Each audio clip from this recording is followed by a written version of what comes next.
Hey. Oh, good to see you. Oh, thank you so much. Thank you. Thank you so much, and thank you for joining us. So I was perusing the internet today, and I read that Paris Hilton just welcomed her second child. According to officials, the baby was delivered by room service. Before we introduce our first guest, let's check in with our sister Home Shopping Network and see what they're selling right now. Welcome back to TV Shop TV. I'm your host, Faith. We're going to talk about fitness today. And what I want to mention is we're going to learn how to squeeze it for Kegels. So as we get older, sometimes we may struggle with this.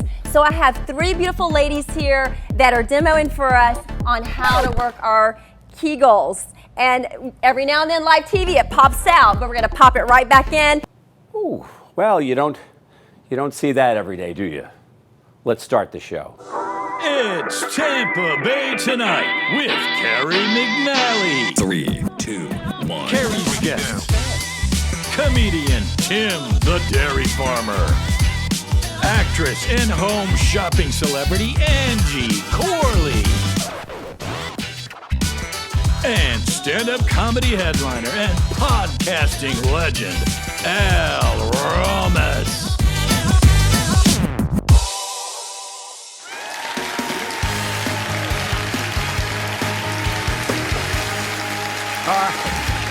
Our first guest is the kind of person a guy like me dreams about interviewing. You see, he's a dairy farmer from Central Florida, and that means in his business, the cream literally rises to the top. But wait, there's more. He's also a brilliant stand-up comedian. Let's take a look. So I grew up on a farm. Actually, I was born on a farm. Not a lot of people born on the actual farm. In fact, the day my mom delivered me, the veterinarian patted her on the head and said, "That's a good girl." I told you, that is funny. It's an honor to welcome Tim, the dairy farmer. Great to see you, sir. Thank you for having me. Thanks for being here. And I got to say, that is the first time my stand-up has ever been referred to as brilliant. Well, it's true. You are a very, very funny man. And so you grew up on a farm. How old were you when you got your first laugh? Can you remember that moment? I want to say I was about 7. For some reason, we had a family function, and my dad decided to dress me up as an old German grandmother in a dress. As an old Yes. German grandmother? Yes, like he put grapefruit under my shirt. Oh, grapefruit. I can't remember the details, but the family did laugh. So she was a Zoftig German grandmother. Yes. Were you wearing any Lederhosen? Can't remember. Okay. But you had the suspenders on and the whole. Did they put a wig on you? Yes, they did put So a you wig got on. your first laugh. I got my first laugh. Yeah. And then I don't know how I got to where I am today. Well, you're touring now. You're going across the country. You're playing ag expos and state fairs. Tell us about the first time you ever did stand-up. Was it an open mic? What was your experience? And then also the first time you ever got paid. Oh. So I always wanted to do stand-up comedy. And then I signed up for a comedy class at McCurdy's in Sarasota. And it was basically, how to write a joke, how to go on stage. I had a lot of internet jokes. I mean, I wasn't a comedian. I just took this class. I did some internet jokes and whatnot, but I got such a huge laugh that the adrenaline just kicked in. Yeah. And then that's what you get hooked on. People, I'm going to change the world with my comedy. No, you're trying to get that fix. Sure, yeah. Is what it is. And plus brighten somebody's day, right? You Yes, have enough to worry about. I remember about 6 years into my career, I was literally I would go to open mics, I'd get home at midnight, I'd have to start milking cows at 1 a.m, and I was in my early 30s. And I was like, I'm done. I can't do this anymore. Sure. I'm tired, whatever. But I had a show, and I'm just beating myself up. I'm like, I'm tired of this. And a guy came up to me after the show, Kerry, and he says, listen, Tim, he says, my wife died 6 months ago. And he goes, she was fighting cancer, and this is the first time I've laughed in over a year. Wow. And he says, I think you got me out of a hole. And at that moment, I said, you made my night too. Yeah. Because I think I just figured out, quit being so dang selfish, Tim, and just go out there and have fun. Yeah, yeah. And speaking of having fun, do you think there's a time in your life that you think you'll do stand-up full-time, or do you always want to keep one hand on the teat? That's a tough decision, Kerry, because when you yeah, there's just something to that. Right. TMI. Yes, too much information. information. All right, now it's time for the now famous lightning round. And we'll ask you 5 questions, and you have 60 seconds to answer them. There are no right or wrong answers. Of course, there are right answers and there are wrong answers. Are you ready, sir? I am ready. Let's begin the lightning round. Why is cottage cheese called cottage cheese? They originally made it in a cottage. You are correct. Have you ever been kicked in the face by a farm animal, and did you deserve it? Yes. And what was her name? Okay. When you order coffee at a diner, how do you take it? Black. What? Are you kidding me right now? Okay. And what would you like it to say on your tombstone? Here lies Tim. That's it. That's it. That's it. All right, please tell everybody who's watching out there how to get in touch with you, how to follow you. Go to timthedairyfarmer.com. Can't say it's the best experience you'll ever have, but that's where my stuff's at. So, Tim the Dairy Farmer, everybody, make some noise. Thank you. Thank you so much for being with us. Hey, put the remote down. None of this, none of this, none of this, none of that. Stay with us. More tonight.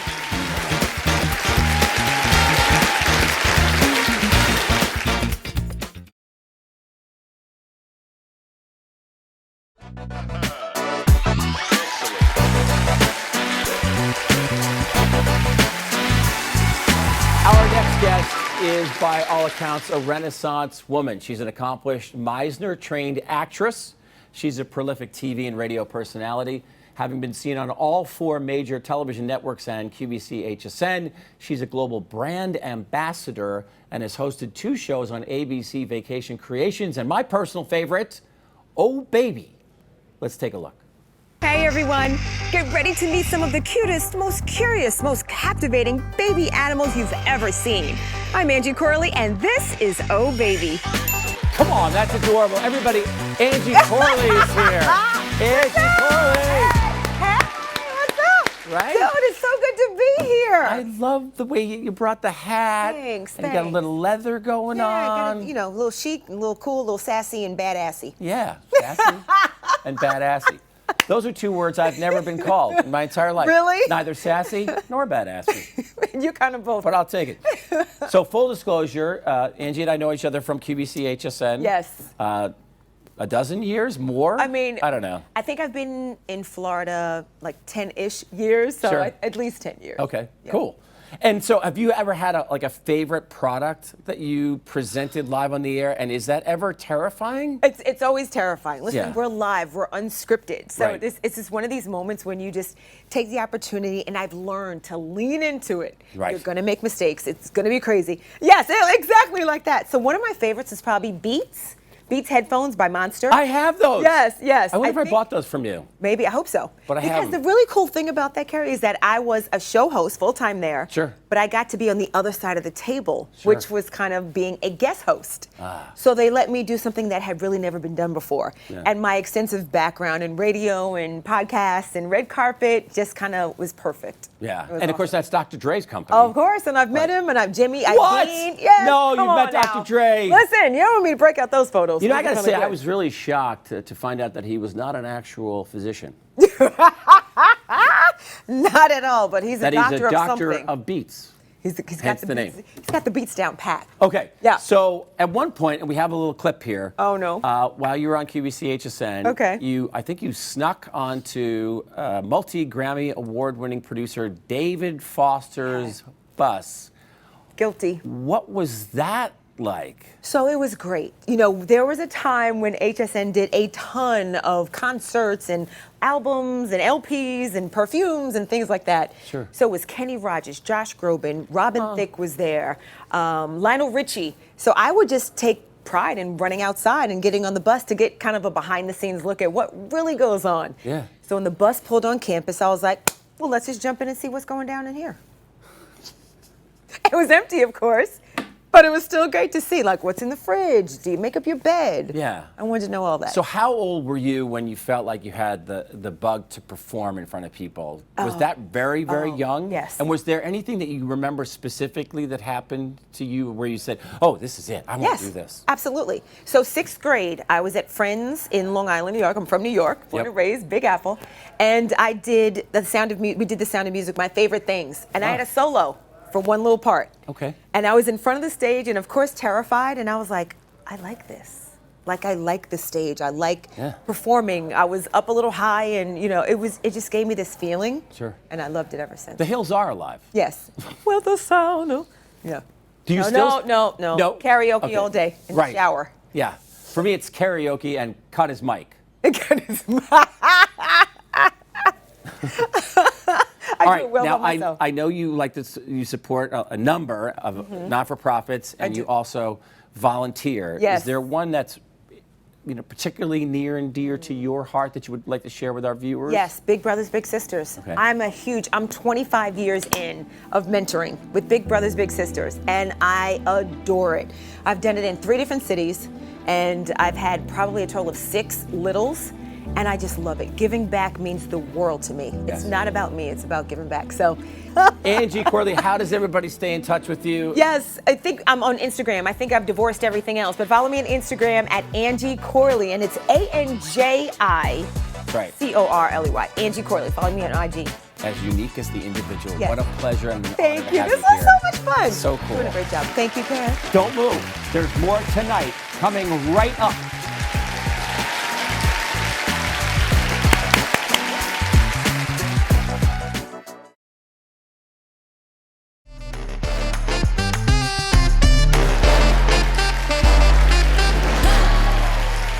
Our next guest is one of the most beloved and admired stand-up comedians in the country. He glides effortlessly from brilliantly written and honed material to breathtaking improvisational crowd work. Let's take a look. Then I check out, I get a text, join our VIP club. A VIP at Motel 6. How sad is your life if you're a VIP at Motel 6? That's like flying first class on Spirit. That is weird. It's an honor to welcome Mr. Al Romas. Well done. Al, welcome. This is so great to have you. Good to be here. It Love was just a couple of days ago I was watching you perform down in Sarasota at McCurdy's. Yeah, fun night. I was shooting a open bar comedy special, so it was a crowd work special. So I had 2 shows to get a full special edited together. So you saw a lot of the first show, a lot of crowd work, and then the second one we had some. So hopefully we combine it all and we'll have something worth watching. And have you always been doing that, combining material with just chatting with the audience? Pretty much. I mean, in New York, in the comedy clubs in the city, a lot of times you would host, and you'd have to fill time in between each act. And I might have had, at that time, 15 minutes of material. Sure. So it was, hey, what do you do? And Where who's you from? this? Is this your wife? Yeah. Where you from? And then it morphs into, and then as you know, you can get some amazing laughs out of that really you can never get from material because it's in the moment. And it's fun to do, and I've enjoyed it. So Ron Feingold with Open Bar said, hey, if you want to do a crowd work special, let's do it. So I said, yeah. And it's personal, too, because it's just you and your family, and you're there. You've gotten dressed up, and you've gone out, and now all of a sudden, you're part of this show. And to your point, sometimes those laughs are better than you could ever possibly imagine, with written material. Oh, yeah. I did a show at Bassani's in Port Charlotte, and I was doing a joke about restless legs. We have people going to bed. I can't sleep. My legs are restless. Try walking, dick. I can't. I have restless legs. They're restless. I hope nobody here has restless legs. I would. And the man in front happened to be blind. Oh. And I had noticed he wasn't watching the show, so I commented on that earlier. Okay. Then I do the restless legs, and his friend starts laughing. Not only is he blind, he is missing a leg. Oh, okay. So he hands me his artificial leg. Yes. Just Okay. hands it up to the Just hands stage. it to you. A leg in a Nike shoe. There you go. And I just hold it up, because this is unbelievable. And the crowd, the sound of the crowd. Yeah. The booming laughter. Sure. The cooks came out of the kitchen and ran into the showroom. Yeah. The boss, the owner, was in his office. He ran out to Yeah. see what is happening in here. Right. Now, the only problem was I had 20 minutes still to go. Right. So you do comedy clubs and you do cruise ships and corporate events. Do you have a preference when it comes to those three? Well, for lifestyle, I would like a corporate. Sure. Big money, one show, Right. one night. Yeah. But I do cruises. I like them. Usually out for a week, maybe 2 weeks. And, you do comedy club. We do multiple shows. Yeah. It's not like the old days with just a clean set, children. Right. These are comedy clubs, full adult show. And I work with other really strong comedians. So usually you know the guy. Pretty good week. So yeah, I'm enjoying it. And you've been there for a couple of nights. I imagine at some point you're now a celebrity on the ship, right? So you get stopped. Yes. It's nice for the most part. You get to have a little tiny window into what a celebrity deals with. Sure. And it can be annoying. I mean, if you're getting coffee in the morning and some family wants to take a picture with you. Sure. It's a little weird. Yeah. But it's a compliment. That's the whole thing you got to remember. It's a compliment. They're just being nice. Right. It's almost like Vegas, right? What happens on a cruise ship stays on a cruise ship, right? Pretty much. What's the wildest thing that you witnessed? I worked a swingers cruise with comedian John Wing. And John Wing didn't come out of his cabin for 4 days. He was so disgusted by the whole thing. But I thought it was fun. It was funny. It was interesting. I'd not been around that. And I'm always amazed by how comfortable people are. And that was a wild scene, and to do comedy in front of them. But they were great. Great audience. Had fun. So I would say a swingers cruise probably for me. So one of the other things that you spend a great deal of time and your talent on is you do a podcast, and it's called 2 Al's and 1 Pod, 2 Al's and 1 Pod, with another very gifted and talented comedian, Al Ducharme. Yes. And how long have you guys been doing that now? We worked together. I hadn't seen Al in 20 years or more. Sure. With New York City. Right. I walk on a cruise ship. There's Al. Oh, 20 years. Boom. Pick it right up. He goes, I have an idea. 2 detectives, 1950. Oh. I go, great. Let's do it. And that did well when we posted it. So we did a bunch of, they were called the 2 Dicks. Now, dicks are detectives in the 50s. Got it, of course. People have a problem with it. Listen here, kid. We're looking into your past, and it's not a pretty sight. Exactly. Gotcha. That's a dick from There it is. 1954. Okay. So we posted a bunch of those. They did well. And then COVID hit. Right. And we didn't know what, Al was in LA, I'm in Tampa. Yeah, right. So we said, let's start a podcast. Cool. And that was the 2 Dicks and the Talking Dicks. And then the word, little problems with things. So we just went 2 Al's, 1 pod. Cool. And that's available everywhere. And every Monday, a new episode. And every Friday, a classic from our vault. And it's highly entertaining. Thank you. All right, here we go. At this point in the program, we do what we call the lightning round. We're going to ask our very special guest 5 questions. He'll have 60 seconds to answer. There is no right answer. Or is there? Are you ready, sir? I think so. Okay, All right. let's get a clock up on the board. Question number 1. Al, you served on active duty in the Navy. When you are not performing at sea, do you ever get homesick? Yes. Yes, correct. Yes. Nice. Who's funnier to you, George Carlin or Richard Pryor?